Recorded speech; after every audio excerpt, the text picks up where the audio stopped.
All right, we're back here on After Dark, talking Illinois, Ohio State. I'm Jim Root, your host tonight, joined by Steve Prohm, former Iowa State coach, and Stadium insider Jeff Goodman. Guys, we got a 12-point game with 3 minutes left. Ohio State on the road, looking like they're going to get a huge win at Illinois, although Illinois just hit a 3, cut it down to 9. What do we make of this Ohio State team, Jeff? Because the 2 home games they just played, they lost home to Iowa, probably should have lost at home to Indiana. I know that was a heartbreaker for you and your daughter on commitment day to see them go down like that. It was bullshit, and I'm still basking in the win tonight that we'll get to later in Hoosier Land. So what do we think of the Buckeyes? Are they just kind of going to be this erratic, streaky team because of their defense is a little lacking, or is this kind of them turning over a new leaf, turning a page as we head to March? No, I think it's still an Ohio State team that if they can get 2 wins and get to a Sweet 16, it's a hell of a year based on the fact that, and it's incredible to me. Steve Prohm has been very fortunate. He's had incredible point guards in his coaching career, dating back to Murray State and Iowa State. And it's super important. Well, Chris Holtmann, honestly, look at his point guards at Butler and what he's done at Ohio State. And you're like, how the hell has he done it? You know, I'm the king of saying like point guard play, people get sick of it, but I say it over and over and over. But I feel like it is so important. And Chris Holtmann would prove me wrong because their point guard play is never great. Yet somehow this dude finds a way to keep Ohio State in the top 20 every single year. Yeah, it's mega impressive. Steve, you don't know this about me, but Monty Morris is my single favorite college player ever. So loved watching that guy play. There is no Monty Morris on Ohio State. So what is Chris Holtmann doing to make it work without such a maestro in the backcourt?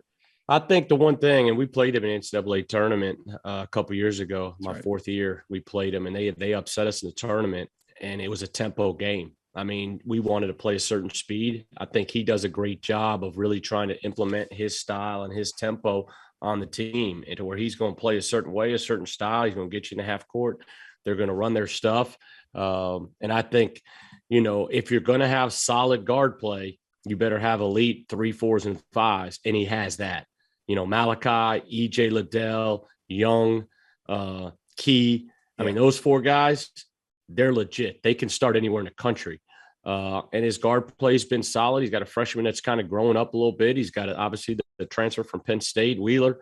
Holtmann obviously has done a phenomenal job, and they're still right there in the mix for the Big Ten title, a game out with, 2 or 3 left to go. Down to 4. Man, down to 4. This is not over. And I'll tell you what, this place to play, like I was there earlier this year. I've been there a few times the last few years.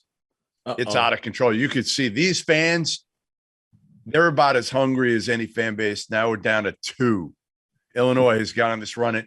And that's where I talk about point guard play, Steve. This is where I talk about it right now. How can you handle this environment when you can't just put the ball in somebody's hands? And no, Malachi Branham's not that guy. He's a freshman 2 guard. Like he's not a point that you just say, hey, you know what? Give him the ball. He's going to be able to handle this atmosphere, this environment, this pressure. Yeah, and you're going against the team that has the point guard play. Like Curbella's the high ceiling guy, and then Frazier. I mean, there's maybe no better floor leader in the Big Ten right now. Yeah, Frazier's awesome.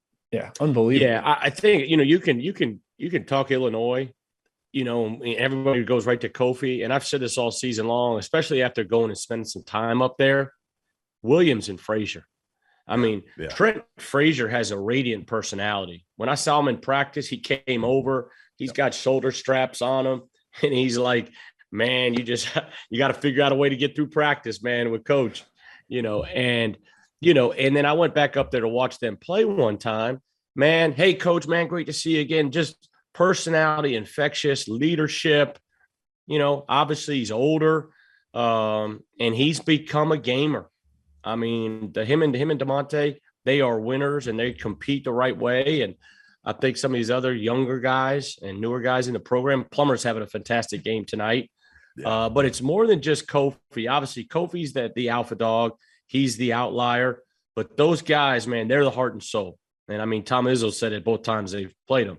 Trent Frazier is the heart and soul. And, the question I think the next debate's going to be, is Underwood's two technicals or Danny Hurley's two technicals? Which celebration did we like better?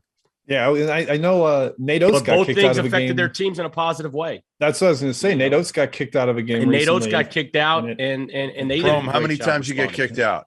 Zero, right? There's no way you've been kicked out. I've never been kicked out. Didn't need to inspire your team. Yeah, it's fine. You're fine. How many tees? How many tees in your career? Not many, but the one I'll never forget in the Charleston Classic, Teddy Valentine got me in the champ. We were playing Colorado in the championship game. This is a long time ago when I was at Murray, and he teed me up from across the floor, and I'm like, I still don't know what I did, so that's the best part of Teddy. We'll have to get him on the pod. We'll have to get him on the pod at some point and find out what you did. Yeah, he won't remember that game. I'm sure that's too long. 10 years ago. But man, I want Teddy with a panel of Steve, the Millers, just every coach lined up. They got questions for him, and he's going to have to answer. Yeah. We'll just bring on we'll bring on random coaches, like just guys that Teddy teed up, and just we'll see how much Teddy remembers. But the one thing you do realize when you go back and watch tape most of the time, 8 out of 9, 9 out of 10, they did most of the time get the calls right. It's just the problem is those big moments.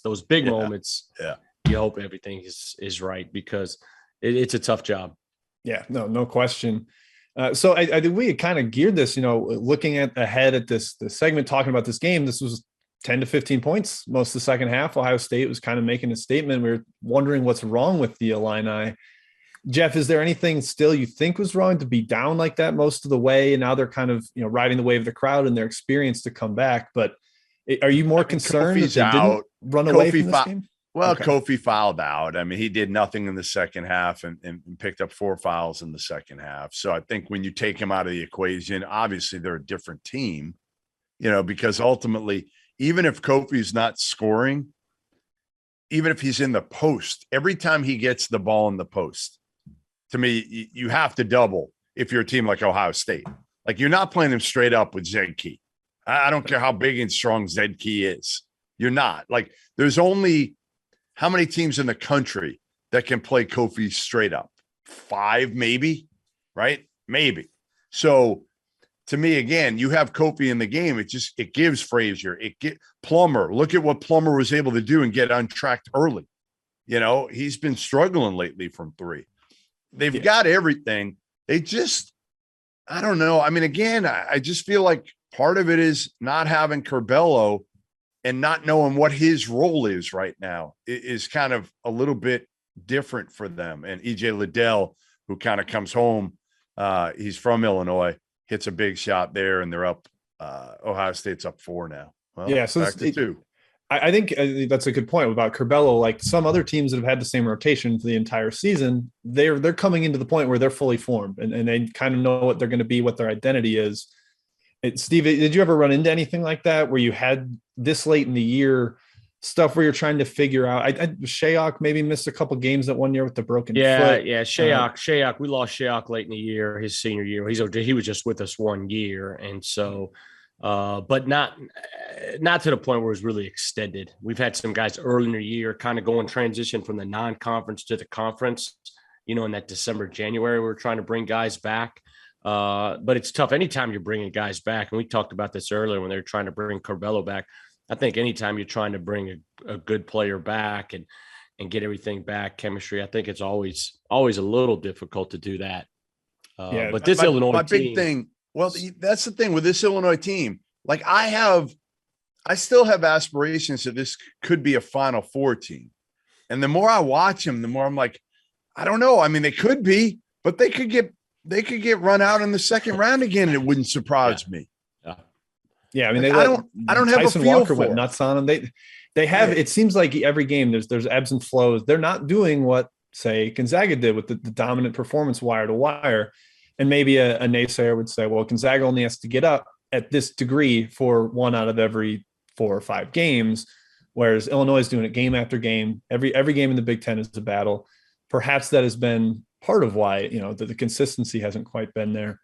But even going back to last year, they faced a really tough mid-major team in the second round, weren't able to figure it out. There were some weaknesses in ball screen coverage with Kofi in space that I think teams can still take advantage of. And that's same on the other side with Ohio State, Jeff. I want to ask you real quick, because last year defense seemed like the flaw. They went out in the first round to a 15 seed. They rate out basically the same as last year defensively. So is that still a concern? Are they still an upset candidate because of that?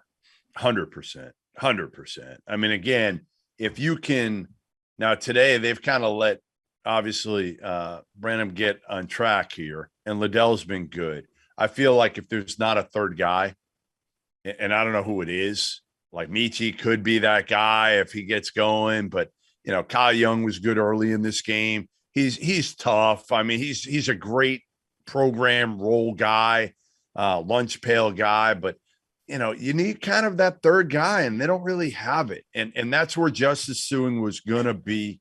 He was going to be huge because he was going to be a fifth. Now, again, Brandon might not have done what he's done if they have Justice Suing. We don't know that. So that's the good thing for if they could have gotten Suing back. And I think at this point in the season, I think it's too late. I don't see any way Justice Suing comes back at this point. And sometimes what happens with like what you said is it gives Branham more opportunity to play through mistakes, right, play with a little bit less pressure on him. And now, because obviously we know how good of a player he is, he can have nights like this. But I think they're 3 and 4 with Liddell and Branham and are terrific. And they give him a chance every night. You would see, do people start picking up pressure, extending pressure against Ohio State, and really put a little bit more force on their guards. But, if Illinois wins this game, you got to give a lot of credit. A lot of coaches have been thrown out. I shouldn't say a lot, but a couple have. And we touched on this. I mean, the assistant coaches stepped up and really responded. The staff at Bama, I think it's Charlie Henry, Kamani Young last night. Was it last night? Kamani Young last night, with UConn. And then 2 nights ago. 2 nights ago. Feels like, I can't remember what night it was anymore. And then I think that's, Jeff Alexander, I believe, but it's more than them. You know what I mean? You all got to be in sync. They all, Chester Frazier, you see Tim Anderson right now, you all got to be in sync. Is there any, real quick, any like prep for that, Steve, that you guys like the line of succession when you're, at risk of, if you're ever kicked out, like, did you have discussions with your staff about what would happen if you weren't there, or was it not a problem? Yeah, I think you were always I mean, I think there's an understanding on who's going to step in and play. Coach Underwood's probably a little bit more fiery than I am. So it was Hurley. Hurley and Underwood are probably in the locker room right now throwing shit. Like I said, what did you think of the Hurley? What did you think, Prohm, of the Hurley ejection? And I thought it was an ejection based on what had happened up to that point. And I thought, again, I'm not saying it was right, but I thought in that point, Breeding was like, you're showing me up. That's the only thing I could think of, because that's the one thing that really, really bothers him. Yep. That's the one thing that throws it over with him. And I didn't see it at live. I think I just saw Doster's tweets about it. Yep. And then went over to the game. But I watched the last 10, 12 minutes of that game. Obviously, high-level game. I thought Villanova was in control to win the game. RJ Cole, big time charge with a second to go. But when I saw the replay of it and Danny went to the crowd, obviously you're not going to get a technical for that. I think Breeding probably thought, hey, he's trying to show me up right. Exactly. That's my thought process. Me too. But, Danny turned away, though. He turned away and was doing his own thing. So obviously tough call, but to credit that staff and those kids, they responded. That's a heck of a win for them. Yep. Better way to handle it. Right down to 1 point game here.